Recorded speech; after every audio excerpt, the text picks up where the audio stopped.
Allah yang hidup. Karena Allah itu kan yang Roh Kudus. Ibu Femi, izin bertanya. Tadi yang Tuhan duet itu maksudnya Allah Bapa duet sama Roh Kudus atau gini, Allah kegelapan vs Allah terang. Allah kegelapan itu Allah kan punya kuasa roh jahat. sebentar Bu. Enggak, sebentar Bu. Allah kegelapan itu siapa Bu? Lucifer, Allah kegelapan. Lucifer. Nah, sekarang roh jahat yang daripada Allah saya ambil Allah yang kita Samuel. Dan turunlah dan keluarlah roh jahat yang daripada Allah dan masuk ke Raja Saul. Dan saat itu juga Raja Saul mau membunuh Daud. Jadi Allah punya ada kuasa roh jahat itu yang kepada Lucifer. Jadi manusia awal kehidupan itu dijatuhkan oleh Allah kegelapan, dan di akhir episode Allah terang yang muncul. Turunan dari perempuan inilah, yang akan meremukkan kepalamu. Maka Allah menggunakan orang Mesopotamia. Sebentar Ibu, turunan dari perempuan mana Bu si roh yang jahat ini, si Allah yang jahat ini? Dari perempuan inilah Hawa yang akan meremukkan kepalamu, kepala iblis. Lucifer yang menjelma di Taman Eden ini tuh yang ular tua itu buah apa itu buah yang tidak baik itu bukan buah fisik. Jadi itu suntikan Lucifer kepada manusia, maka manusia mengalami disuntik. Bahasanya intelek banget ya, iya. Bukan suntik pakai jarum. Iya, paham saya. Maksudnya tuh menyuntikkan kejahatan gitu Bu ya, maksudnya ke situ gitu kan. Iya. Maka itu manusia ketika mati rohnya tidak bisa naik lurus ke atas, tidak bisa kembali ke sang pemilik roh yaitu Allah Bapa segala roh. Maka itu manusia mengalami kematian tubuh dan roh-roh orang mati terpenjara di alam maut dalam kekuasaan Lucifer, iblis penguasa alam maut sebelum Yesus mati. Yesus telah membebaskan mereka yang orang-orang mati mulai dari zaman Adam yang masa hidupnya berhubungan dengan Allah. Yang di kematian Yesus itu ia menyelamatkan orang-orang mati yang terpenjara di alam maut mengalami sakratul maut. Ya, mengalami sakratul maut, disiksa oleh bawahan Lucifer, malaikat maut, karena bukan hanya Lucifer yang terjatuh ke dalam perut bumi. Tapi Bu Femi, izin saya bertanya. Ibu ini penginjil kah? Ibu ini penginjil kah atau pendeta? Iya, Ibu ini penginjil atau pendeta? Saya debater terkalahkan di grup-grup debat. Oh, pantas. Saya punya dua karunia pelayanan kesembuhan dan karunia alam. Karunia alam pujian baik. Iya Bu. Ibu adalah seorang debater yang tidak bisa terkalahkan. Betul. betul. Sakit kepalaku, J. Sama, aku pun sakit kepala aku yang bawah ini. Kayak mana ini? Aduh. Bisa punya dikasih suntikan. Ya, si Alip, suntikan mati Lip, tolong Lip. Iya, diracikan ya, 50 mili ya. Oke. Lanjut. Iya. Ya kalau sendiri kok nggak bisa, harus duit kita nyuntikannya. Oh iya, kita duet juga ya Lip ya. Oke, kita duet juga ya. Oke. Ya salah. Tidur lagi. Kakak Nora, dia masih ngomong itu Kakak Nora. Kawan-kawan bantu di Love Orange ya, akunnya kena lagi. Dan di tap kalau bisa. Kalau ada Love Orange bantu Love Orange. Bunda Femi, iya silakan Bunda Neng, silakan. Bunda Femi boleh bertanya enggak? Dia nggak akan ya, lanjut aja. Itu masih nyerocos itu Bunda, itu masih nyerocos itu. Silakan Bunda Neng. Apa pertanyaannya? Ini kira-kira dia pakai kitab apa ya bisa nyerocos kayak gitu maksudnya? Oh iya. Gitu. Arti Maha Kudus itu apa? Arti Maha Kudus itu apa? Itu artinya dia tidak terkena segala sesuatu yang berbau yang namanya najis. Yesus itu nggak itu kudus. Kitab Daniel pasal 19 ayat 20 sampai 26, seorang yang diurapi yang akan datang yaitu Maha Kudus, ia akan dibunuh, akan datang. Dia sudah datang. Jangan ngomong diurapi, Bu. Iya, itu kitab Daniel. Malaikat Jibril datang kepada Daniel memberitahu. Jibril. Gabriel.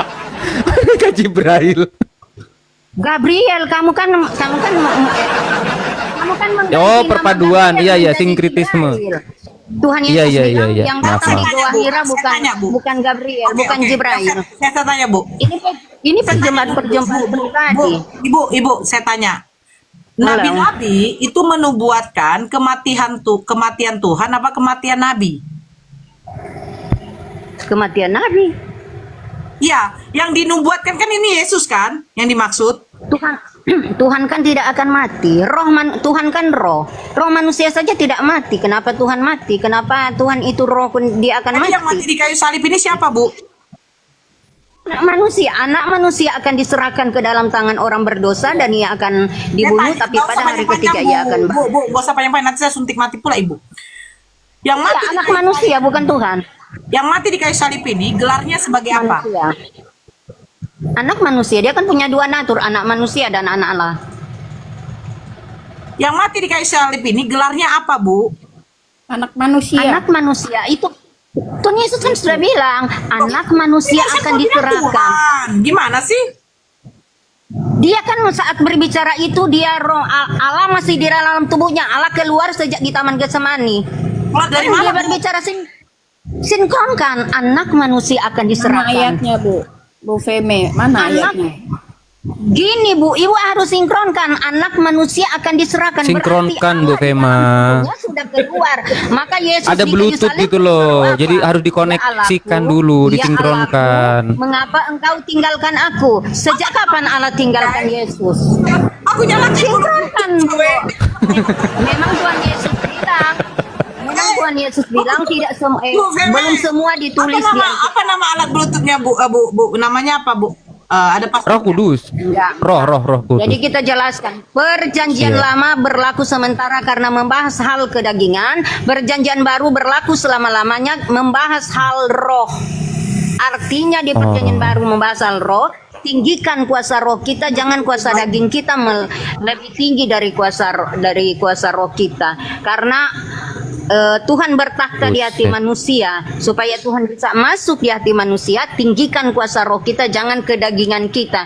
Bu untuk Femi bisa kedagingan gantian, itu Bu. bukan cuma- Ibu kayaknya dari tadi berbicara pakai mulut yang bawah. Tapi jadi izin ya, saya tahu ya mulut Anda 3 ya. Tapi mohon maaf ya, gantian ya. Jadi saya biar kita tanya jawab gitu, Bu ya. Ya, kita tanya jawab Bukan boleh ya. cuma Mungkin Ibu bertanya kepada kami dan kami bisa bertanya kepada Ibu gitu ya. Mohon maaf sekali, mohon maaf. Iya, silakan. Ya, Oke, Ibu ke gereja, Bu. Ibu ke gereja hari Minggu? Saya Heeh.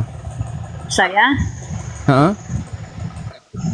iya hari Minggu kita. Ini apanya ini apa? Dihilangkan aja, Apa? kan udah masuk Kristen apa? Iya, iya. Nggak Namanya apa-apa. deh, J. Gini aja nggak apa kan biar diskusi santun. Apa kaitannya? Oke, yang Ibu sembah ini siapa? Bapak atau anak? Tuhan Yesus. Oh, berarti kedagingannya yang Ibu sembah, bukan kerohaniannya. Enggak. Tuhan Yesus.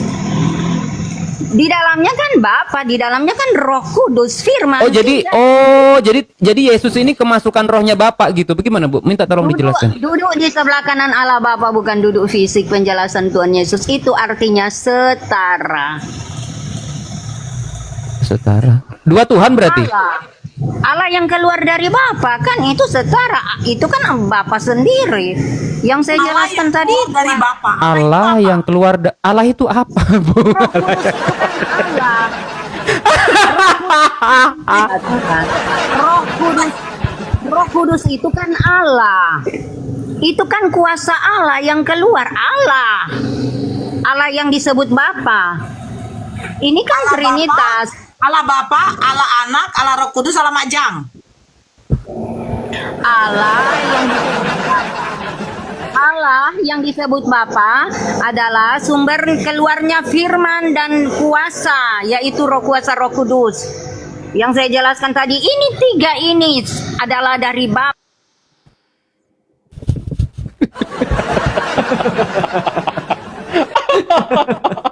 Maaf Bu, kami pusing. Allah keluar dari Bapa. Allah Bapa, Allah Anak, Allah Roh Kudus. Allah keluar dari Bapa. Bapak Aku berduet. kepadamu Bapa Tuhan langit dan bumi. Sembahlah kepada Tuhanku Tuhanmu, Allahmu, Allahku Allahmu. Allah keluar dari Bapa. Itu cemana lo, Bu? Allahnya berduet dengan Allah. Coba teman-teman Kristen, masih betah kalian di Kristen? Ibu Coba lihat. Bunda Nora tolong dibacain di 1 Yohanes 4 ayat 9 dan 10. 1 Coba Yohanes 4. 1 Yohanes Bentar. 4. Saya lagi nyari yang lain. Berapa? 1 Ya, berapa? Yohanes 4 Ya. ayat 9 dan 10. Allah Bapa, Allah Anak, Allah Roh Kudus. Allah keluar dari Bapa. Allah. Tapi di Alkitab nggak ada kata-kata Allah anak. Dalam hal ini, inilah kasih Allah dinyatakan di tengah-tengah kita, yaitu bahwa Allah telah mengutus anaknya yang tunggal ke dalam dunia, supaya kita hidup olehnya. Inilah kasih itu. Bukan kita yang telah mengasihi Allah, tetapi Allah yang telah mengasihi kita, dan yang telah mengutus anaknya sebagai pendamaian bagi dosa-dosa kita. Apa yang mau diambil poinnya di sini? Ya, itu bahwa Yesus baik di bumi maupun di surga sebenarnya posisinya tetap anak Allah ya. Karena yang ayat yang mengatakan Yesus Tuhan itu juga tidak ada. Makanya kami ikutin kata Yesus bahwa yang harus disembah itu Sang Bapa. Ya, Allah Bapa itu yang Masalahnya begini, Bunda Fema, ya. Anak Allah itu bukan berarti Allah itu beranak, benar kan? bukan dengan diciptakan. Adam pun pertama kali juga dibilang anak Allah. Musa pun dikatakan anak Allah. Ya, cuma yang diciptakan langsung dari tangan Bapa sendiri itu Adam dan Yesus aja. Yesus diciptakannya di surga, tadi yang saya sudah dijelaskan di awal. Nah, Adam? kalau Adam diciptakan di bumi kalau di Alkitab. Di Taman Eden di daerah Irak.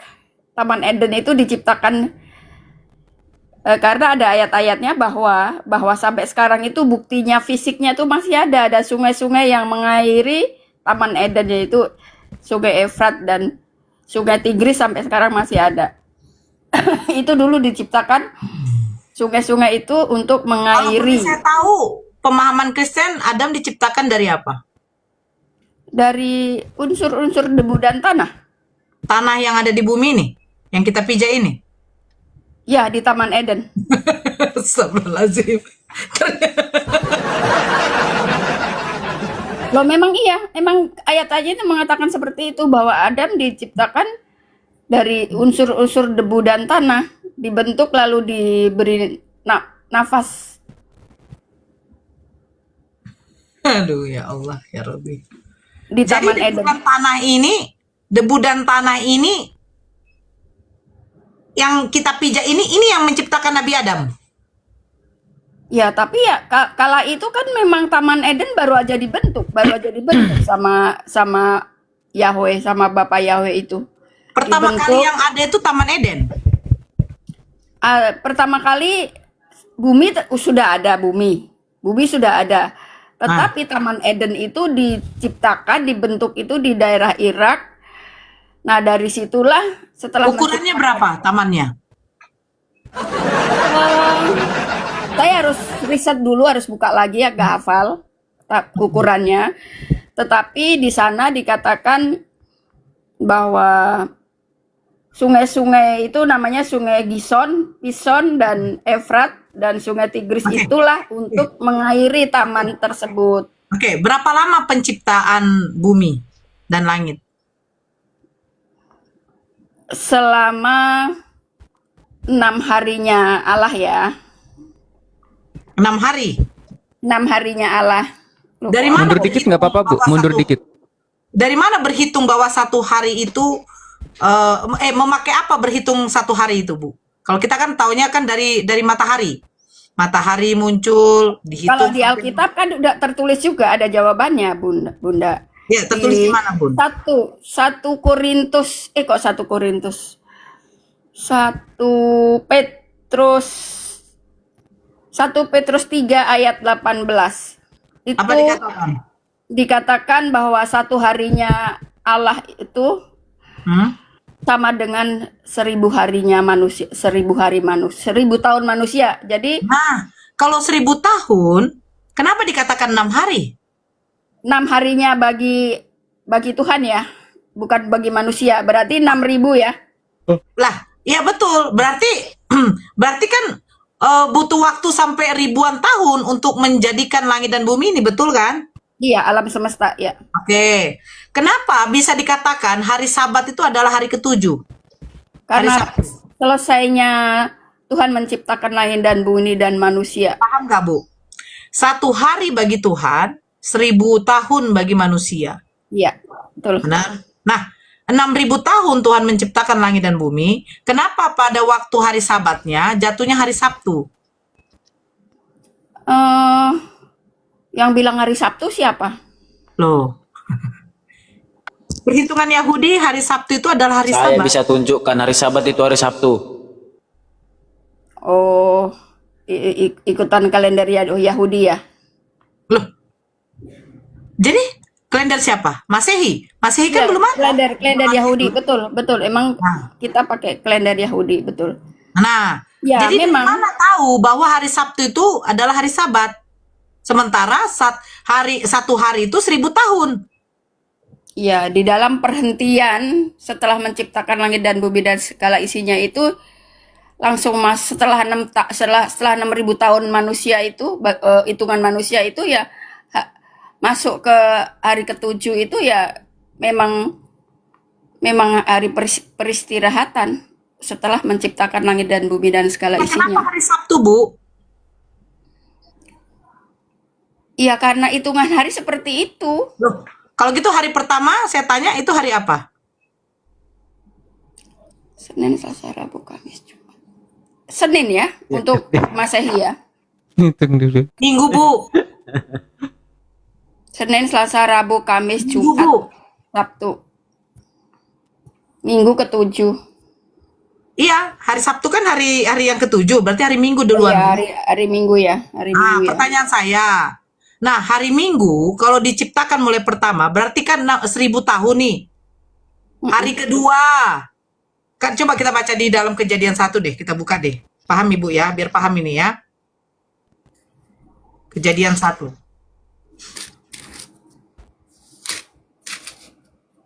Oke. Buka di dalam Kejadian 1. Apa dikatakan? Pada mulanya Elohim menciptakan langit dan bumi. Bumi belum berbentuk dan kosong, gelap gulita menutup samudera raya dan roh Elohim melayang-layang di atas permukaan air. Berfirmanlah Elohim, jadilah terang, lalu terang itu jadi. Elohim melihat bahwa terang itu baik, lalu dipisahkannya lah terang itu dari gelap, dan Elohim menamai terang itu siang dan gelap itu malam. Jadilah petang dan jadilah pagi, itulah hari pertama. Pertanyaan saya, kenapa hari pertama di sini diterapkan hari Minggu? Padahal nggak ada tertulis. Iya, memang penciptaan seperti itu. Terus yang jadi begini ya. Berfirmanlah Elohim, jadilah terang, lalu terang itu jadi. Pertanyaan saya, terang itu dari mana sumbernya? Kalau hari keempat baru diciptakannya benda penerang. Terangnya antara langit dan bumi itu kan tadinya Bu, paham Bu ya? Bentar. Dipisahkannya langit dan bumi itu. Dari mana terang itu muncul Bu? Bagaimana rumah saya ini bisa terang kalau nggak ada sumber penerangnya seperti lampu dan listrik? Yaitu atas kuasa Allah ya. Jadi nggak bisa diselami Izin. dong kalau kayak begitu. Bunda Fema, coba pahami, resapi pertanyaan Kak Nora. Coba pahami dulu. Bu, Baru menjawab. kalau Bu Fema mengatakan itulah kuasa Allah, berarti ini seperti kalau kami katakan Allah menciptakan akal manusia untuk tidak difungsikan, Bu. Ya harus difungsikan. Kita Bagaimana dikasih mau akal. fungsikan? Sebentar. Bagaimana mau fungsikan? Sementara kamar saya ini gelap, baru saya katakan terang. Sementara nggak ada sumber penerangnya, Bu. Berupa lilin, berupa lampu. Ya itu Tapi karena saya Allah katakan Maha itu Kuasa, Maha segalanya, Maha bisa. Makanya saya katakan, berarti Tuhan ya Kristen menciptakan manusia, ya, tidak difungsikan akalnya ketika diberikan akal. Anda mengatakan, coba Bu baca ya, ini sebentar ya. Kita baca yang ini Bu. Berfirmanlah Tuhan, hendaklah tanah ini 6 ayat 11-nya. Hendaklah tanah menumbuhkan tunas-tunas muda, tumbuh-tumbuhan yang berbiji, segala jenis pohon buah-buahan yang menghasilkan buah yang berbiji, supaya ada tumbuh-tumbuhan di bumi, dan jadilah demikian. Tanah itu menumbuhkan tunas-tunas muda, segala jenis tumbuh-tumbuhan yang berbiji, dan segala jenis pepohonan yang menghasilkan buah yang berbiji. Allah melihat semuanya itu baik, jadilah petang dan jadilah pagi, itulah hari ketiga. Pertanyaan saya lagi Bu, bagaimana mungkin tumbuh-tumbuhan bisa bertumbuh Bu, kalau tidak ada juga matahari Bu? Proses fotosintesisnya bagaimana Bu? Nah kita baca lagi yang berikutnya. Berfirmanlah Tuhan, jadilah benda-benda penerang pada cakrawala untuk memisahkan siang dan dari malam. Biarlah benda-benda penerang itu menjadi tanda yang menunjukkan masa-masa yang tetap dan hari-hari dan tahun-tahun. Dan sebagai penerang pada cakrawala, biarlah benda itu menerangi bumi. Dan jadilah demikian. Maka Tuhan menjadikan kedua benda penerang yang besar itu, yakni yang lebih besar untuk menguasai siang, yaitu matahari kan, dan yang kecil untuk menguasai malam, yaitu bulan dan bintang, dan menjadikan juga bintang-bintang. Allah menaruh semua itu di cakrawala untuk menerangi bumi dan menguasai siang dan malam dan untuk memisahkan terang dari gelap. Allah melihat bahwa semuanya itu baik. Jadilah petang dan jadilah pagi, itulah hari keempat. Pertanyaan saya Bu, kenapa telat diciptakannya matahari Bu? Bagaimana biji-biji tunas bisa tumbuh Bu? Gak ada matahari. Bagaimana dia mau Ibu bisa bayangkan nggak? Ibu bisa bayangkan nggak? Bayangkan Bu. Penciptaan itu kan 1000 tahun Bu prosesnya. Saya nggak tanya seberapa ribu tahun. Logika kita lah, Bu. Saya kan tadi sudah memberikan contoh. Rumah Ibu gelap, terus Ibu katakan terang. Bagaimana bisa Ibu katakan terang kalau tidak ada alat penerangnya? Bagaimana bisa dikatakan siang hari, Bu? Ya kita kan Kalau bukan tidak ada Tuhan Bu, matahari. dia kan Tuhan. Loh, makanya saya Dia bilang, berarti Tuhan Anda menciptakan Anda, diberikannya akal, tetapi untuk tidak difungsikan. Bu, Itu kata Ibu. Allah menciptakan manusia itu Bu, menciptakan makhluknya itu dengan berbeda-beda Bu. Binatang pun makhluk Allah Bu, diciptakan oleh Allah. Iya, tahu. Tapi Semut memiliki aja otak, iya. sabar Bu, memiliki otak tidak memiliki akal. Manusia memiliki otak dan akal. Bu, makanya saya satu contoh analogi yang paling gampang sebenarnya. Saya sudah katakan, bagaimana mungkin motormu bisa berjalan kalau tidak ada bensin? Harus ada bensin, Bu. Iya, tahu. Nah, coba secara logika. Ya, saya bilang sama anak saya, mati lampu kan? Saya bilang sama anak saya, kan terang kan, Nak? Pasti saya akan dikatakan bodoh sama anak saya. Mama ini matanya picak ya, Mak ya? Tengok gelap kok dibilang terang. Terus saya katakan, itu kuasa Tuhan. Coba Ibu jawabannya di itu Bu, di Yesaya 11 ayat. Silakan dibaca. Iya, jawabannya Ibu itu biar Alkitab yang jawab. Iya, silakan. Ya, saya 11. Yesaya Silakan dibaca. 55 ayat 9. Silakan baca. Baca, Bu. Ibu yang baca. Loh, Anda yang mengeluarkan dalil loh. Gimana sih, Bu? Ya, biar Ibu yang biar jelas. Kalau kita diskusi, Anda yang membaca, saya mendengarkan karena Anda yang mengeluarkan dalil. Tapi saya enggak bawa Alkitab. Terus yang Ibu buka ini apa? Alkitab saya itu ada di ingatan yang udah saya catat-catat. Ya udah, silakan kalau gitu kalau ada diingatan. Adanya Poinnya di HP, aja, Bu. adanya di HP. Nggak apa-apa, poinnya apa poinnya? Poinnya bahwa ya coba dibaca, Bapak aja yang baca. Bang Jai. Bapak Jai. Ya, saya berapa, 55 Bu? ayat 9. Iya. Poinnya apa, Bu? Poinnya. Saya minta poinnya aja. Ya itu jawabannya bahwa Mm-mm. pikiran manusia itu Mm-mm. jauhnya sama dengan langit dan bumi. Jadi tidak ada yang bisa menyelam. Tidak ada, Bu, di situ kalimatnya kayak gitu. Nggak ada kalimat begitu. Ada, coba. Pikiran manusia Baca. nggak ada. Coba Nggak ada, biar Bu. semua pendengar supaya itu baca. Ibu kan tahu, ibu kan tahu poinnya. Saya cuma mau minta poinnya aja, kan Ibu udah hafal di kepala Ibu. Minta poinnya aja. Ya Apa itu coba poinnya? poinnya kayak gitu. Gimana? Dari Yesaya 55:9 itu ada kata-kata yang sesuai dengan apa yang mau Ibu utarakan gitu di situ poinnya. Iya, Apa tadi poinnya? bahwa pikiran dan rencana Tuhan itu jauh lebih tinggi bagaikan langit dan bumi kalau dibandingkan sama manusia. Jadi kita tidak bisa mendikte Tuhan selama 1000 tahun kok kenapa gelap-gelap kok Tidak bisa menciptakan didik. kan nggak bisa seperti itu. Bu, sebentar Bu. Kalau memang kita tidak bisa mendikte yang seperti ini, setidaknya jangan dituliskan. Biar tidak didikte. Contoh seperti ini. Tuhan, kenapa matahari? Hai Kak, aku Uti. Tuhan, kenapa matahari tidak bisa dilihat secara langsung oleh mata? Yang kita lihat ini, Bu, hanya bias cahaya matahari loh. Nggak ada satupun makhluk yang bisa menatap matahari langsung. Kenapa? Iya, betul. Nah, inilah yang menunjukkan kekuasaan Allah, Bu.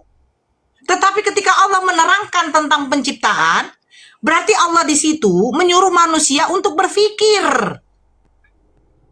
Bagaimana mungkin dia menciptakan, ya, menciptakan segala sesuatu, dia mengatakan jadilah terang, maka terang itu jadi, lalu dipisahkan terang itu dari gelap. Sementara mataharinya tidak ada.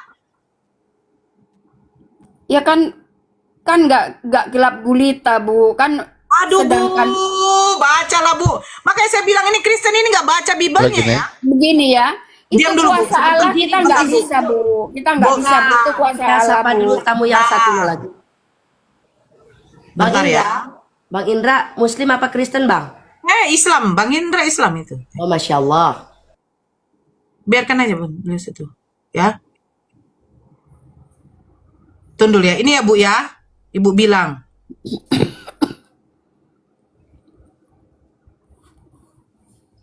Sebelum itu saya mau baca yang tadi ya.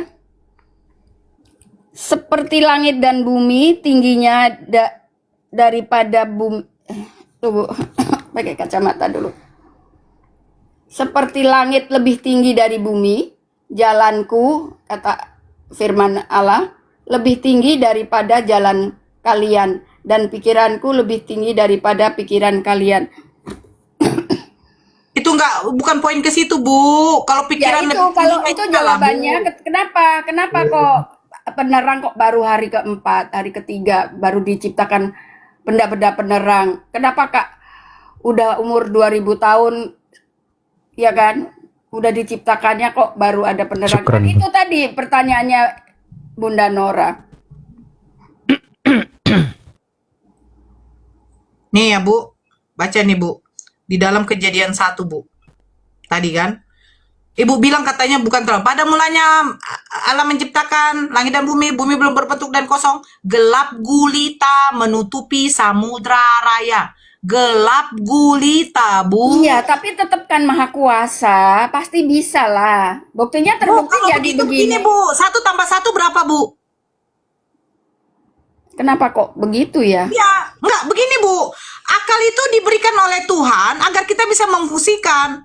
Ketika di dalam Bible Anda, ya, ketika di dalam Bible Anda hari benda penerang diciptakan hari keempat, terus hari pertama sudah ada yang namanya terang, terus Anda bilang itu kuasa Tuhan. Nah, ini berarti Tuhan itu tidak membuat akal kita berfungsi. Itu kan kata Bunda Nora. Oh, Tapi sekarang kalau makanya saya tanya, 1 tambah 1 berapa? ya 2. Loh, dari mana Anda tahu 2? Ya, matematika kan seperti itu. Atau Ya, dari bukan mana Anda tahu? Coba matematika. jabarkan sama saya, dari mana Anda tahu? Iya kan kita belajar dari TK 1 tambah 1. Nah, berarti Anda fungsikan kan? Nah, saya bertanya lagi, seandainya nggak ada lampu, nggak ada lilin atau benda penerang lain, kira-kira terang apa tidak, Bu? Kalau kamar Bu Nora ya gelap lah. Kamar saya gelap kalau nggak ada lilin atau lampu. Nah, bagaimana mungkin matahari belum ada tapi dikatakan terang, Bu? Nothing impossible untuk Tuhan itu. Yang nothing impossible itu, Bu, ya, seperti begini, ya. Bagi Tuhan tidak ada yang nggak seperti bisa. Bunda Sarah yang sudah dikatakan monopause atau uzur, sudah lansia, tetapi Allah membuatkan suatu keajaiban, dia bisa hamil. Itu yang tidak mungkin bagi Tuhan. Ya, tapi sekarang udah terbukti bahwa langit dan bumi seperti ini. Sudah Loh, terbukti apa, Bu? Makanya saya bilang kitab Anda ini bisa diterima apa enggak? ya jelas bisa diterima lah. Ini ya. Masya Allah. Satu contoh ya. Satu contoh nih, saya tunjukkan lagi. Buka Bu di dalam ini.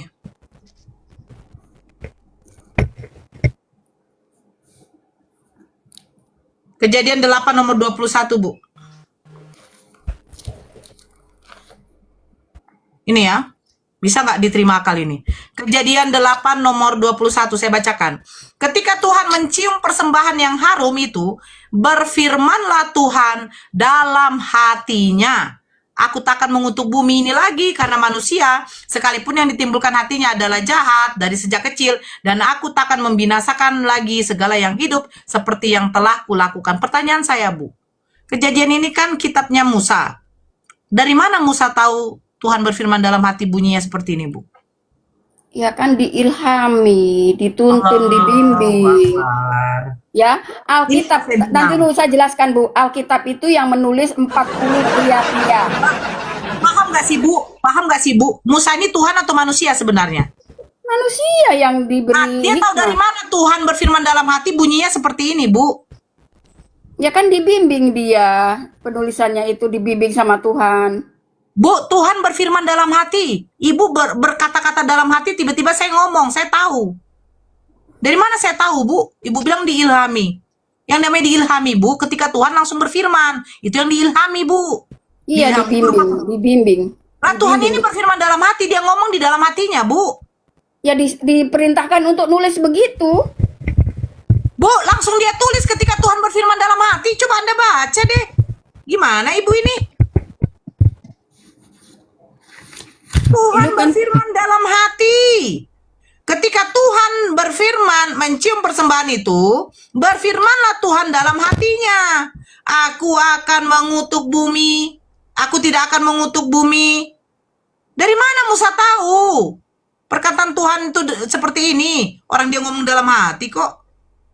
Ibu bilang diilhami. Beda yang diilhami, Bu. Iya, Musa itu ketika mau katanya Apa, seperti Bu? itu. Menulis apa, Bu? Menulis ayat-ayat. Tapi dia kan ngomong dalam hati Tuhannya. Ya, yang suruh kan dibimbing ketika dia nulis seperti itu, dituntun sama Tuhan. Bu, Tuhan menuntun dia untuk menulis sementara dia yang ngomongnya dalam hati, Bu. Paham gak sih, Bu? Enggak paham. Gak, masa. Ini, Bu. Contoh ya, saya buat satu contoh analogi yang mudah deh. Saya suruh Bu Fema ngambil pulpen dengan ngambil kertas. Itu saya tuntun kan? Bu Fema tuliskan. Oke, Bu Fema udah siap ini menulis. Apa yang mau tulis, Bu Nora? Saya ngomong dalam hati. Anda menunggu saya terus. Terus Anda tuliskan di situ. Nora pengen makan cilok yang dijual si Firman. Nah, Ibu ngomong, ini ya Bu Nora, Bu Nora ingin makan cilok yang dijual oleh Firman.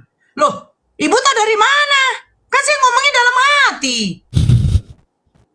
Nah, ini maksud saya, Bu. Anda mengatakan Tuhan menuntun Musa. Bagaimana mungkin tuh Musa langsung menuliskan sementara Tuhannya masih berfirman dalam hati? Ya, Musanya itu pas nulis ya tulisnya seperti itu bunyinya. Dia paham gak sih Bu? Kita Ibu Fema ya. Inilah saya bilang ya, Kristen ini ya, memaksakan sesuatu yang tidak masuk logika. Sudah dibuat contoh, tetapi tetap ngotot. Ya memang Saya dapat ditulisnya contoh, seperti itu, mau gimana? Terus mau dihapus. Makanya bukan soalnya mau dihapus. Nah, inilah Kristen tidak mau kritis dengan kitabnya. Kalau ada Al-Quran seperti itu, akan dipertanyakan kepada para ulama. Ini maksud saya, Bu. Ya kalau aku Kalian sih tidak mau, aku begini sih- Bu. Kalian ini Kristen tidak mau kritis dengan kitabnya. Ketika ada yang mengatakan seperti ini, ya ini mungkin, ya ini mungkin, ya ini tidak mungkin. mungkin, tidak bilang mungkin Bu, tetapi penulis Sekarang saya tanya Alkitab sama itu Ibu. dibimbing. Ibu, sekarang saya tanya sama Ibu. Tadi narasi Ibu, jawaban Ibu, ya Musa dituntun, dia diilhami. Di mana tertulis dia dituntun, Bu? Ada ayat yang mengatakan semua tulisan diilhami oleh Allah. Bu, saya percaya diilhami. Yang namanya pewahyuan diilhami kepada nabi dan rasul. Satu, itu ada dipakainya malaikat, seorang malaikat untuk penyampai wahyu disebut malaikat Jibril. Ada yang dari mimpi, Bu. Nabi Yusuf alaihissalam itu mendapatkan wahyu itu dari mimpi, Bu. Ada yang seperti itu. Nah, sekarang pertanyaan saya tidak menyangkal bahwa Musa ini penyampai wahyu. Tetapi masalahnya, bagaimana mungkin Musa bisa tahu isi hati Tuhan, Bu? Bukan Musa tahu isi hati Tuhan, tapi suruh menulis bahwa Apa yang ditulis Musa, Bu? Tuhan berfirman dalam hati kok. Gimana? Ibu udah dibuat satu contoh tetap ngeyel. ya disuruh nulis seperti itu kata-katanya. Dia gimana dia mau nulis, Bu, sementara Tuhan itu ngomongnya dalam hati. Ya Allah, ya Robi. Kan disuruh ya Musa disuruh tulislah seperti ini. Bagaimana? Tuhan- Cuman dia sekarang saya tanya. Yang di dalam kejadian tadi, di mana Tuhan itu ngomong sama Musa? Kalau Ah, ketika menulis itu kan ada yang namanya Roh Kudus. aduh, Bu, mana ditulis itu ada Roh Kudus, Bu? Ya tadi ayatnya Mana? kan mengatakan Aduh, Bu. semua tulisan. Coba baca lagi, Bu. Baca lagi. Ibu yang baca sekarang. Saya malas. Ibu baca. Bu. Coba baca. Ketika Tuhan mencium persembahan, di mana situ Roh Kudus yang menuntun si Musa? Udah sering saya baca itu, Udah tetapi kalau gitu memang baca lagi, Bu. Kalau udah sering. Ibu ngotot udah sering, tetapi Ibu baru dengar ini. enggak baru dengar itu kan itu kan setelah kejadian air bah turun itu Saya kan. tahu ketika Tuhan mencium persembahan yang harum itu, berfirmanlah Tuhan dalam hatinya. Di mana di sini dikatakan si Musa dituntun oleh Roh Kudus, Bu? Ya disuruh nulis kata-kata seperti itu loh, Bu. Bu, Ibu paham nggak sih yang tadi saya buat analogi contoh? Ketika saya suruh Bu Fema ngambil pensil, pulpen dengan kertas, baru Bu Fema saya suruh tulis.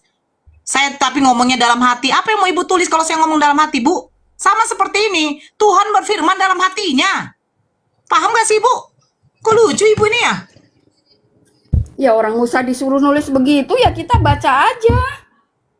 Berarti ini, Bu, artinya imani aja. Mau salah. Bukan imani aja. Kita nggak ada kata-kata imani saja. Oh, buktinya begini, Bu. Dari mana Musa tahu isi hati Tuhan? Orang disuruh nulis seperti itu kok Ibu nggak paham juga. Nah, kalau Ibu suruh nulis, berarti saya akan ngomong, Bu, biar Ibu nulis, bener nggak? Ya buktinya tertulis seperti itu gimana? Nah, buktinya ini Tuhan ngomong langsung sama Musa atau Tuhan ngomong di dalam hati? Tuhan memerintahkan Musa nulis seperti Saya tidak kata-kata tanya. tadi. Tuhan di sini di dalam Kejadian 8:21, dia berfirman kepada Musa langsung atau berfirman di dalam hati, Bu? Berfirman kepada Musa supaya nulis seperti itu ayat itu kan? Coba baca, Bu. Aduh, ini Ibu ini nggak baca, tapi katanya saya tahu. Ibu dari tadi buka-buka kertas apa, Bu? Buku togel. Bukan, cicilan. Dari tadi dia saya dengar buka kertas, disuruh baca nggak mau. Bingung saya nengok Ibu ini. Saya suruh baca ini. Iya, iya. Allahu Akbar. Tadi saya Jangan tanya, baca dalam hati, Bu, ya, karena kami tidak tahu, Bu, itu beda, Nggak Bu. tahu Ibu Jangan ngomong baca dalam apa, hati. gitu. Iya, kami nggak tahu gitu. Ini salah satu contohnya aja nih. Heeh, gila kan. Musa Tuhan berfirman kepada Musa langsung atau di dalam hatinya? Ibu berkata, berfirman langsung kepada Musa. Coba baca baik-baik deh. Nanti dibilang pula saya yang memelintir data. Baca, Bu. Dan Allah mulai mencium bau yang harum dia, maka Allah berkata dalam hatinya, aku tidak akan pernah lagi mengutuk tanah karena manusia, karena keinginan hatinya manusia selalu jahat sejak kecil. Aku tidak akan pernah lagi mengutuk semua makhluk hidup seperti Bunda, yang sudah bau. kulakukan. Bukan harum, baunya tuh harum, bukan bau. Kok gitu nutup? Harum, baunya tuh harum, bukan bau. Gitu pula kok. Lanjut Iya, lanjut. bau harum, bau harum. Harum, iya. Bau harum. Pertanyaan saya, Tuhan berfirman dalam hati atau tidak, Bu? Tuhan berfirman kepada Musa. Di dalam hatinya dia ngomong atau tidak, Bu? Ya, itu tulisan kalimat seperti itu kan yang Saya mimpin. bertanya di dalam hatinya atau tidak, Bu? Jawab aja. Ya, di dalam hati. Nah, jadi dia langsung ngomong sama Musa atau cuma di dalam hati? Ya ngomong lah. Iya, ngomongnya langsung kepada Musa atau berfirman dalam hati? Allah berfirman kepada Musa. Ngomong langsung atau di dalam hati? Ya, ketika Tuhan Ngomong membimbing langsung Musa, atau di dalam hati, Bu? Susah kali jawabnya. lah nulisnya kalimat seperti itu. Musa disuruh menulis kalimat seperti itu, Bu. Nah, ketika Musa disuruh seperti itu, Tuhan ini ngomong langsung atau berfirman dalam hatinya? Orang disuruh nulis kalimat seperti itu. Saya bertanya, ketika menulis firman isinya seperti itu, ini Tuhan berfirman dalam hatinya atau langsung ngomong? Tuhan berfirman, kan begitu. Dalam hatinya atau tidak? Iya, dalam Bolak-balik hati. lagi. Ya, tulisannya dalam hati. Tulisannya memang berkata dalam hati. Nah, dari mana Musa tahu isi firman Tuhan seperti itu kalau Tuhan itu ngomong dalam hatinya, Bu? Nah, itu selanjutnya dikatakan bahwa Tuhan tidak akan memusnahkan. Saya tidak tanya isi firmannya, itu kan isi firman. Yang saya tanya, dari mana Musa tahu? Ini loh Bu, isi ini Bu firman contohnya. Tuhan itu Gini seperti contohnya. itu, Bu, sementara di dalam tolong hati. tolong bacakan Ibu Bible ya. Galatia 1 pasal ke-1, tapi dalam hati. Kira-kira Kak Nora tahu nggak? Coba. Ya, untuk Diilhami kan? Coba. Tapi maunya yang ini aja lah, Bu, yang Kidung Agung nomor 7 aja. Anjay. pujian-pujian itu ya Nabi. Pujian apa, Bu? Yang Ujian apa, Bu? dari dalam montok aku ingin memegang gugusannya, Bu. Aduh. Kenapa lagi? Iya, memuji itu gadis sulamet itu kan. Kasihan, Bu. Kalau untuk nenek-nenek, payudaranya udah nggak montok, Bu. Kasihan lah. Nah, itu kalimatnya kan untuk siapa? Untuk gadis kok itu. Memuji gadis yang mau dinikah, mau diambil istri nggak mau. Saking cantiknya, saking molehnya, montoknya gitu kan. Bukan, Bu. Sekarang poinnya Kejadian 8:21. Itu saja pertanyaan saya. Dari mana Musa tahu isi firman Tuhan seperti itu? Sementara Tuhan tidak langsung ngomong. Dia berfirmannya dalam hati. Loh. Kan kalimat itu, Bu. Kalimat itu yang disuruh Tuhan menulis seperti itu. Kalimatnya. Sekarang begini deh. Ibu, silakan terka apa yang saya ngomong. Kan dalam hati itu. Nah, tahu Bu? Nggak tahu, Bu? Dah, apa Bu? Ya, aku nggak tahu lah. Aku bukan Musa. Ini kan lagi membahas tulisan Musa yang diilhami sama Tuhan. Jadi diperintahkan nulis apapun ya tinggal nulis aja. Seperti halnya Daniel itu dia nulis aja. Angeleram tuturamu Sudah dibilang dalam hati, dalam hati.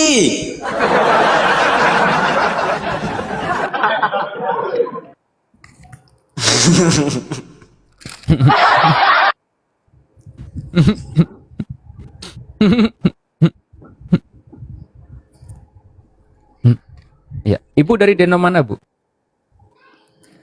Aku Kristen Katakan sejati. saksi Jehovah. Oh, Kristen sejati.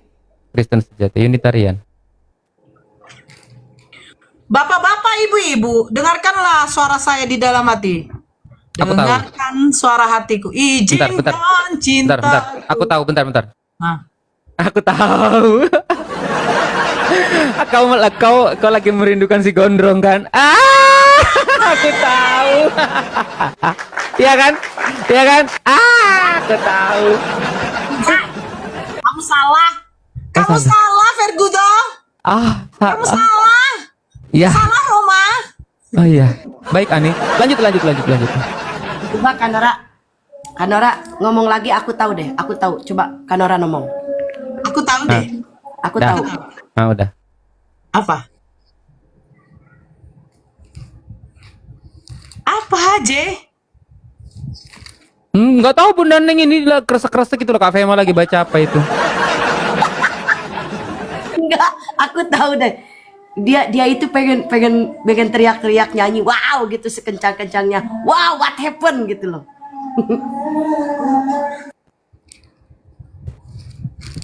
Oke, Ibu mungkin mau ada isi yang hatinya VJ. Aku tahu. Aku tadi Apa ngomong tuh? apa.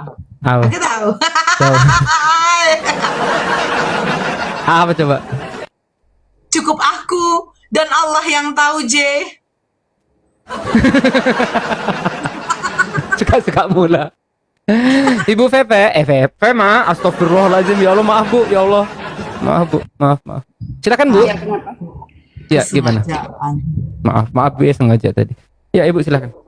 Sengaja pula katanya. Oh Kenapa? iya, Mau- oh iya, iya, silakan. Ayat mana lagi yang mau dibahas?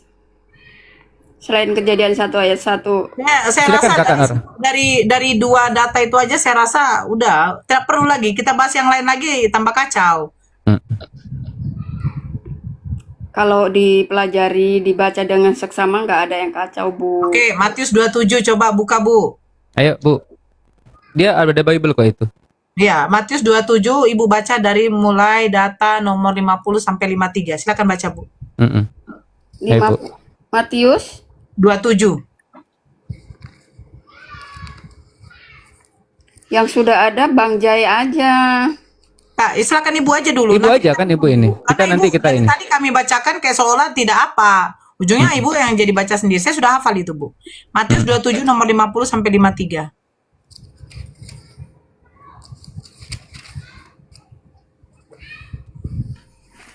Aries,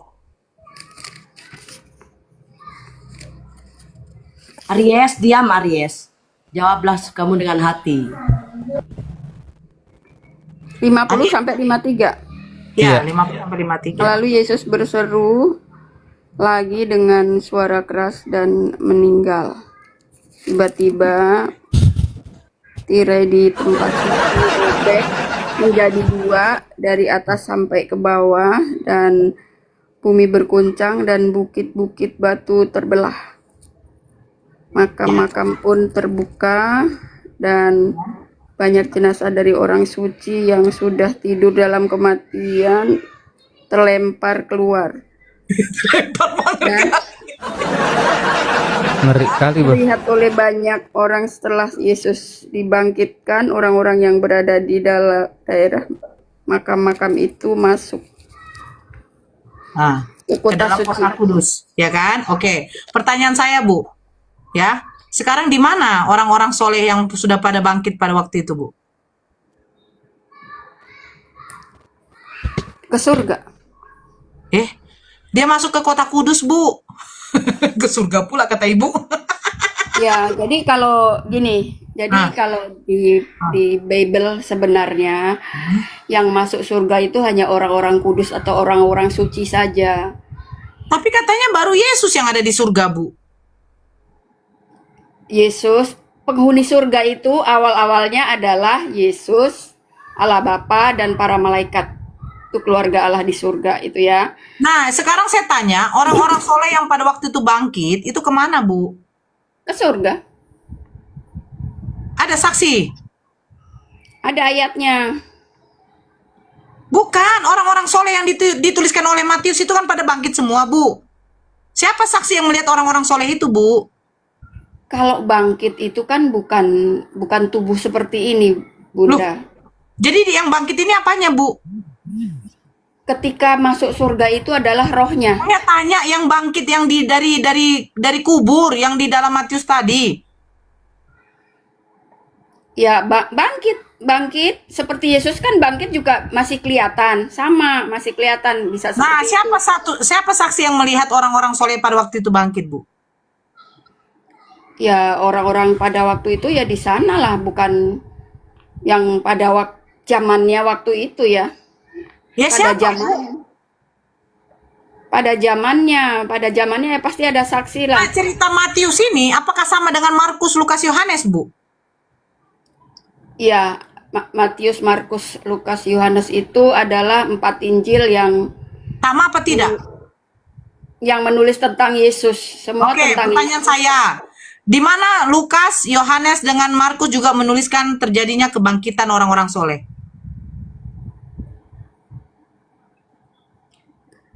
di ayat itu tadi. Iya, selain dari Matius. Karena begini, Bu. Matius, Lukas, dengan Yohanes, Matius, Lukas menceritakan tentang kelahiran Yesus. Matius, Lukas, Yohanes menceritakan tentang kematian Yesus juga. Tapi kenapa ketika Matius menuliskan terjadinya kebangkitan orang-orang soleh, kenapa Markus, Lukas, Yohanes tidak mencatatkan, Bu? Ya kok bertanya kepada saya? Ya Allah. Kan saling melengkapi mereka, Bu. Apa, Bu, yang mau dilengkapi, Bu? Sekarang mana penulisannya Markus, Lukas, Yohanes yang membenarkan pernyataan dari Matius bahwa ada orang-orang soleh pada waktu itu juga bangkit? Kan keempat-empatnya itu saling melengkapi. Ada yang menulis Bu, dari Ibu sisi paham nggak Yesus. melengkapi, Bu? Ibu paham nggak melengkapi? Kalau melengkapi itu, Bu, ketika satu menuliskan, dilengkapi lagi dengan data-data dari yang lain. Ada nggak data-data lain yang membenarkan penulisan Matius? Ya karena udah ditulis ya tidak ditulis lagi. Loh, terus kenapa di dalam Matius, Markus, di dalam Matius, Lukas, Yohanes menceritakan tentang kebangkitan? Iya, kebangkitan, kematian. Iya, Penyaliban. tapi kenapa cuma Matius yang menuliskan tentang kebangkitan orang-orang soleh? Kenapa yang lain tidak? Ya aku nggak bisa jawab. Oh ya udah. Aku harus riset dulu. Aku harus riset dulu, Bu. Nanti kita ketemu lagi pas aku masuk room lagi ya. Oke, siap, Bu. Aku Nggak riset apa-apa. dulu. Dipertanyakan itu sama Pak Pendeta yang S1, S2, S3, S-Kampret. Dia jelaskan kenapa bisa. Makanya saya bilang Kristen ini tidak kritis kepada Bibelnya. Apa yang tertulis itu ya udah tertulis, tapi nggak mau difikirkan kenapa bisa seperti ini, yang ini tidak bisa gitu loh. Kenapa jadi Islam yang kritis? Bukan kami mau mengganggu. Makanya yang saya bilang, Allah menciptakan akal untuk difungsikan. Ketika akal tidak difungsikan ya seperti ini jadinya. Ya udah itu yang tertulis, Bu. Itu yang tertulis, Bu. Ya kami cuman imani yang tertulis. Salah apa enggak? Ya kami nggak mau tahu gitu loh. Nah ini salahnya, Bu. Contoh, Matius menceritakan di mana letak posisi Maria waktu itu melahirkan. Berbeda dengan Lukas. Berbeda, Bu. Nah itu maksud saya. Bahkan tentang kebangkitan Yesus saja, ketika datang Maria Magdalena, ceritanya sudah berbeda juga. Terjadi gempa bumi, datang Lukas, Yohanes tidak menceritakan terjadi gempa bumi. Di dalam Matius dikatakan seorang malaikat datang, tetapi di dalam Lukas dikatakan dua malaikat yang datang. Ini mana yang benar? Coba Semua benar. Semua benar. Loh, yang benar satu atau dua malaikat, Bu? Satu malaikat. Loh, tapi Lukas mencatatkan dua malaikat. Gimana sih, Bu? Satu malaikat kalau yang saya baca. Tapi Lukas mencatatkan dua malaikat, Bu. Yohanes. Yohanes ya. Iya. Terus Matius mencatatkan terjadinya gempa bumi. Kenapa Lukas, Yohanes tidak terjadi gempa bumi tetapi batu sudah terguling?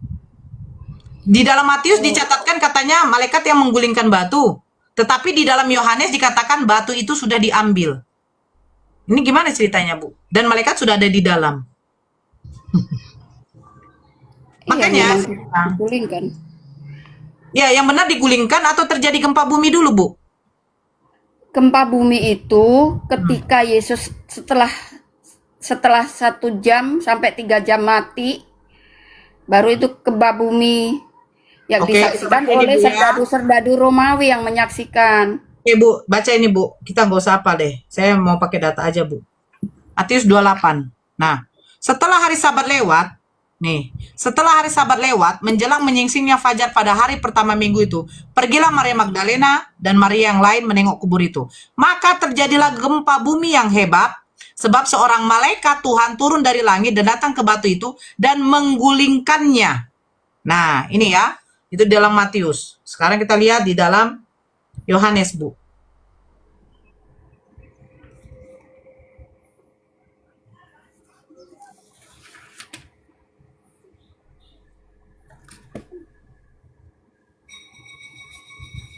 Yohanes 20, Bu.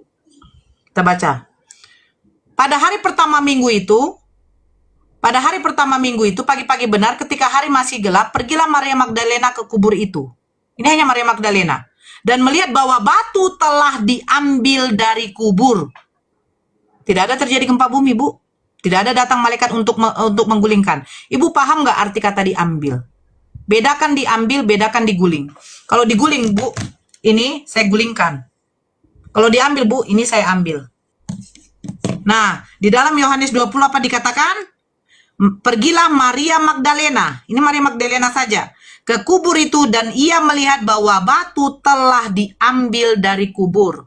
Yang benar yang mana, Bu? Terjadi gempa bumi, datang seorang malaikat. Dan katanya di sini, Bu, ia berlari-lari mendapatkan Simon Petrus dan murid yang lain yang dikasih Yesus dan berkata kepada mereka, Tuhan telah diambil orang.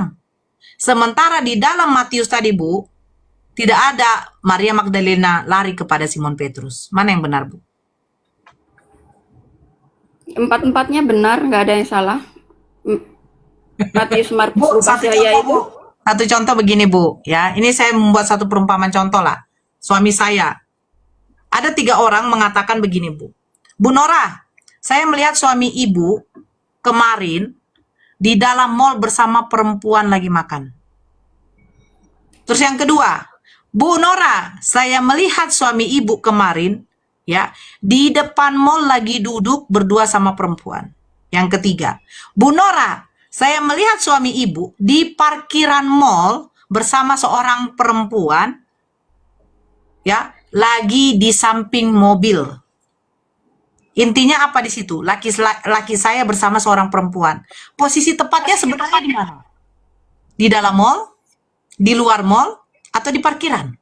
Mau saya terima cerita tiga-tiganya ini? Sebenarnya di mana? Tapi poinnya apa? Poinnya ya suami saya, sudah terguling. loh, Poinnya tunggu. kalau Poinnya sebentar, Bu. Poinnya suami saya sama perempuan. Poin di situ intinya Yesus bangkit. ya itu dia intinya Yesus bangkit dan Nah, ini yang salah, Bu. Kalau ibu dikasihkan seperti itu, contoh ya, ini salah satu contoh lagi. Anak ibu, sebentar, ini maaf. Anak ibu mati.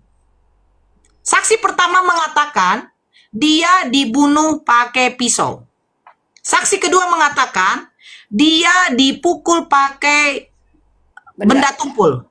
Saksi ketiga mengatakan ya Pistol. dia dikeroyok. Tapi intinya anak ibu mati. Pertanyaannya, sebenarnya matinya karena apa? Yesus bangkit. Cara kebangkitan Yesus sebenarnya seperti apa? Begitu loh, Bu. Makanya saya katakan, ini kalau artinya intinya aja. kalau intinya kan itu sudah terbuka, entah itu yang buka Tidak, itu Bu. Bukan diambil intinya. atau dibuka Kalian atau kalau menjadi sumber kebenaran, ya harusnya menceritakan benar lah, Bu. ya semuanya benar kok. Bagaimana benar terjadi gempa bumi, kata Matius, seorang malaikat menggulingkan, sementara di dalam Yohanes tidak terjadi gempa bumi, hanya Maria Magdalena yang datang seorang diri. Dia lihat kuburan Yesus, batunya sudah diambil, bukan digulingkan. Yang benar yang mana? Ya yang nulis Maria Magdalena bilang batunya udah diambil, kenapa bilang diambil? Ya intinya kan sudah nggak ada itu tutupnya itu kan berbentuk kayak gua gitu. Bu. Yohanes yang menuliskan, Bu. Iya. Yang benar yang mana? Di dalam Yohanes dikatakan Maria Magdalena saja. Tetapi kenapa di dalam Matius yang datang ke kubur Yesus, Maria Magdalena dan Maria yang lain? Berarti ada beberapa Maria. Kenapa Ada berbeda? 3. Ya, sebenarnya yang datang ke kubur Yesus Maria Magdalena sendiri atau tidak, Bu? Semua berdatangan sih sebenarnya, cuman mungkin Kenapa Yohanes tidak menuliskan Maria yang lain, Bu? Cuman Maria Magdalena.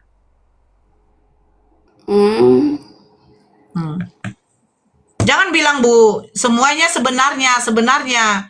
Nah, kita buka di dalam Lukas ya, Bu ya. Saya buka lagi nih ya. Bentar.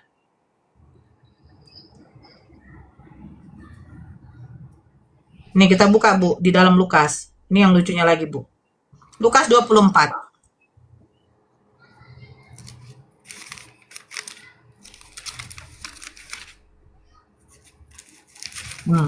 Oke, saya buka ya, Bu. Lukas 24. Tetapi pagi-pagi benar, pada hari pertama minggu itu, mereka ke kubur membawa rempah-rempah yang telah disediakan mereka. Mereka mendapati batu. Tunggu dulu. Ini tidak lengkap dia di sini. Diambil di Alkitab Sabda saja. Oke. Ini ya. Tetapi pagi-pagi benar, pada hari pertama minggu itu, mereka pergi ke kubur Yesus, membawa rempah-rempah yang disediakan. Dan setelah mereka masuk, mereka tidak mendapatkan mayat Tuhan Yesus. Sementara mereka berdiri termangu-mangu karena hal itu. Tiba-tiba ada 2 orang berdiri dekat mereka memakai pakaian yang berkilau-kilauan. Mereka sangat ketakutan, menundukkan kepala, tetapi kedua orang itu berkata kepada mereka. Nah, mereka ini siapa, Bu? Di dalam Lukas 24. Murid-murid Yesus kan memang berdatangan ke sana, Bu. Tapi pertama-tama memang wanita-wanita Jangan itu. ngawur deh, Bu. Murid-murid Yesus tidak ada yang datang, Bu. Mereka bersembunyi, mereka takut. Jangan, Bu. Iya, wanita-wanita itulah ibunya Yesus, Maria Magdalena dan ibunya dan Maria satu lagi istrinya Kafas. Ada 3 Maria yang datang. Ya Allah. Sekarang coba buka Markus 16, Bu. Ya, Markus 16. Setelah lewat hari Sabat, Maria Magdalena dan Maria ibu Yakobus serta Salome membeli rempah-rempah. Maria ibu Yakobus serta Salome. Pertanyaan saya, kenapa Matius tidak mencatatkan bahwa Salome juga ikut? Cuma dikatakan Maria Magdalena dan Maria yang lain. Kenapa Lukas tidak mengasih tahu siapa yang datang? Kenapa di dalam Yohanes cuma Maria Magdalena saja? Yang benar yang mana, Bu? Markus mencatatkan Maria Magdalena, Maria ibu Yakobus dengan Salome. Yang bingungnya kenapa ibunya tidak ikut datang ziarah ya? Ibu kandungnya sendiri ya? Karena dia udah kelelahan jadi disuruh Yohanes. Dari mana, Bu? Tertulis bahwa Maria ibunya Yesus kelelahan makanya dia tidak ziarah, Bu. Ketika Yesus mau disalibkan itu kan diserahkan ke Yohanes. Jadi dilindungi sama Yohanes. Di mana, Bu, diserahkan kepada Yohanes? Iya, disuruh. Ada kok ayatnya. Di mana? Di mana Yohanes ada di depan salib Yesus, Bu? Bukan di depan salib, tapi masih di hadapan Sanhedrin, masih di hadapan mau diadili sama Pilatus itu. Apaan sih? Kan dibawa ke Pilatus dulu sebelum Betul. Kita nggak larikan ke situ, Bu. ya kan Secara detik-detik logika lah, sebelum. Bu. Ya, Detik-detik sebelum disalib. yang saya tanyakan tadi tuh kenapa Maria Magdalena, ya, Maria ibu Yakobus dengan si Salome, kenapa si Salome ini tidak dicatatkan oleh Matius dengan Yohanes? Ya jangan tanya sama saya. Sama siapa, Bu? Ya baca aja yang tertulis, 4-4-nya semuanya benar, gak ada yang salah. Dari mana Ibu membenarkan itu? Apa dasar Ibu membenarkan semuanya benar? Ya karena tadi semua yang menulis Alkitab itu diilhami oleh Allah. Sekarang bertanya, Bu, yang benar yang mana? Terjadi gempa bumi atau tidak? Ada terjadi gempa bumi, tapi yang menjadi saksi-saksinya itu serdadu Romawi yang nangkep dia, yang menyaksikan dia mati. Saya itu. bertanya, kalau memang Matius membenarkan terjadi gempa bumi, kenapa Yohanes tidak menulis gempa bumi, Bu? Ya karena udah ditulis, mungkin jadi udah nggak ditulis lagi. Namanya juga saling melengkapi, Bu. Saling melengkapi apa, Bu? Kalau Matius mencatatkan terjadinya kebangkitan massal pada waktu itu, kenapa Markus, Lukas, Yohanes tidak mencatatkan terjadinya kebangkitan massal? Ya tanya Tuhan aja lah, kenapa nggak menghilami mereka begitu. Aduh, ya Allah. Jadi karena itu Ibu mualaf. Bukan karena itu, Bu. Ya, bukan karena itu saja, Bu. Anda tuh harus kritis lah. Salah satu contoh, Bu, ya. Yang terjadi ketika Anda kerja lah. Anda mempunyai suatu perusahaan. Pasti ada yang namanya audit keuangan. Ya. Itu laporan keuangan. Apa nggak mungkin Anda tidak berteliti betul? Itu sajalah dulu satu contoh, Bu. Bagaimana mungkin ya? Itu yang tertulis ya udah. Income-nya begini, yang keluar begini, ya udah gitu loh. Firman Allah beda sama pekerjaan-pekerjaan manusia. Ini satu contoh kecil dalam kehidupan, Bu, apalagi soal keimanan. Ini maksud saya. Kehidupan saja kita bisa harus kritis. Apalagi soal keimanan kita, Bu. Itu loh maksud saya. Saya membuat analogi. Yang mana analogi ini bisa diterima. Ketika Bible Anda dengan periwayatan penulisan kebangkitan saja sudah berbeda, terus Anda mengatakan, ya itu aja yang tertulis. Lah, kalau begitu begini aja, Bu. Anda mempunyai suatu perusahaan, ketika nanti akhir bulan mau tutup buku, ya mereka mengaudit semua keuangan, ya udah terima aja. Mau income-nya berapa, mau pengeluaran berapa, kerugian dengan keuntungan tidak usah dipikirkan. Pokoknya tertulis itu tertulis gitu loh. Ini maksud saya kehidupan kita aja kita harus kritis, Bu. Apalagi soal keimanan. Karena apa? Hidup di dunia ini hanya sementara. Keimanan ini yang harus kita kritis. Karena itu yang akan menjadikan kita nanti masuk surga atau neraka. Itu maksud saya, Bu. Paham ya? Ini mana yang lain ini? JJ, Bang Indra, Assalamualaikum. Kaneng, Ustadz Miftah? Iya. Ini berisik banget di majelis. Ya nggak apa-apa. Mana si Jai? Jaya lagi sholat mungkin, Kak Nora.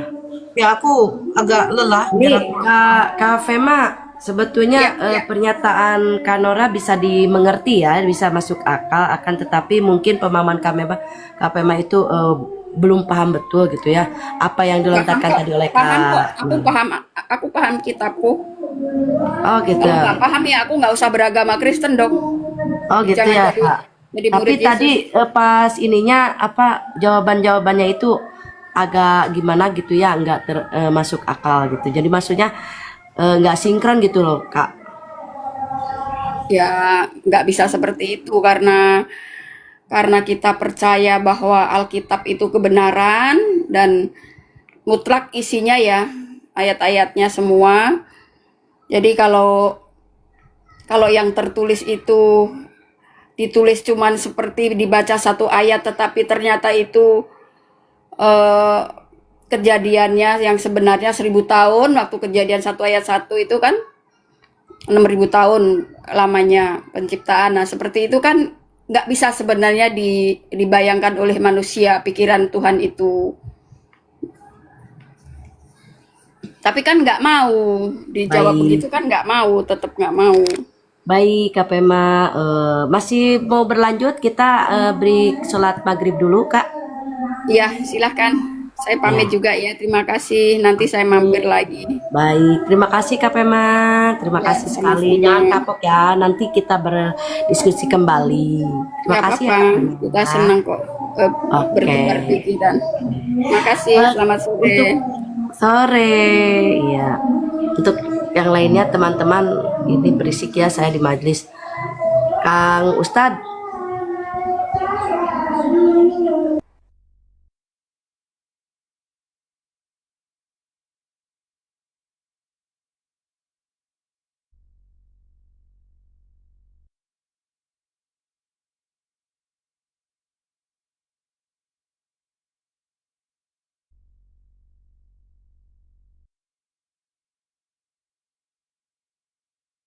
teman-teman, di saya sudah masuk maghrib ya, sebentar lagi, sebentar ya. Kang Ustadz, monitor Kang Ustadz. Bang Indra, monitor.